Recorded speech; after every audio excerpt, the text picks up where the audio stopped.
5 days down, 5 to go. Lawrence Hardge, where the bloody hell are you? Here in my garage, just bought this new Lamborghini here.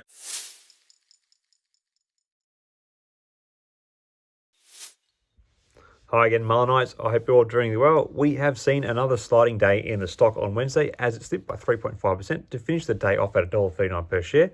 There's obviously some continued pressure coming on the stock from shorts who are doing their utmost best to push the stock price back down.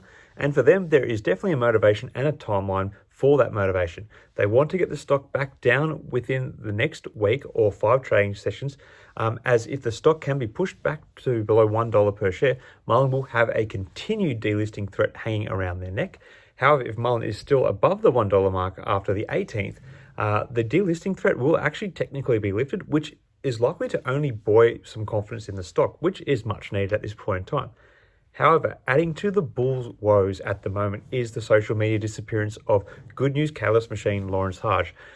I think this will have spooked some investors a little, as his regular postings have been perhaps the best thing for the stock in recent weeks in terms of helping to craft a bullish outlook.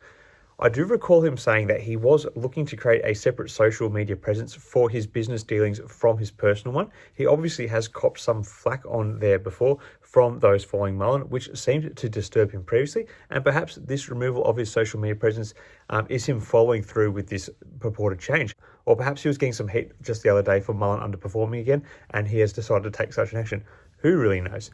All I know is that Mullen faithful want him back, landing more deals and providing updates on the company. Since his involvement with the business, Mullen has been on a bit of a roll from an operational perspective.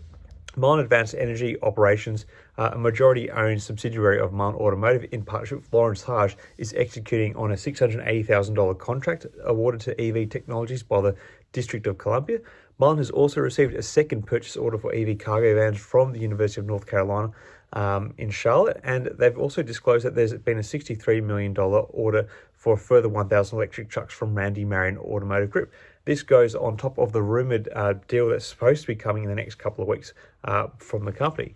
And even from a financial perspective, things have solidified for the company. As of the 30th of April, Mullen had $116.1 million of cash available for operations, and they have $263 million worth of purchase orders from the Randy Marion Automotive Group so far.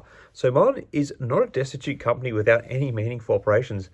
Additionally, Mullen is providing businesses with a highly affordable commercial vehicle, because after a $7,500 US federal tax credit, which they qualify for, the MULN MULN Class 1 urban delivery EV cargo van has an ultra-low net price of $27,000. This makes Mullen quite a competitive company in this space, and they can become a go-to source for affordable electric cargo vans for businesses of all sizes at this stage.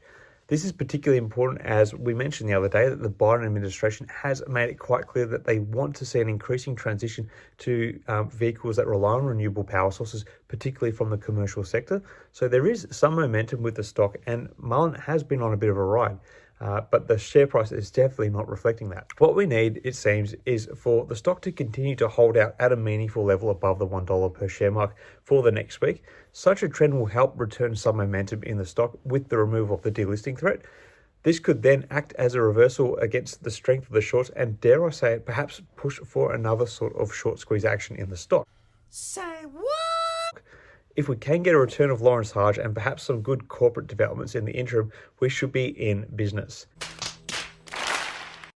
Anyway, what are your thoughts on Mullen now that we are halfway through the shaking off of the delisting threat?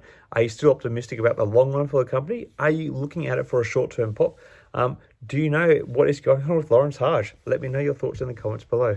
Till next time, everyone, may the markets trade in your favour. Cheers.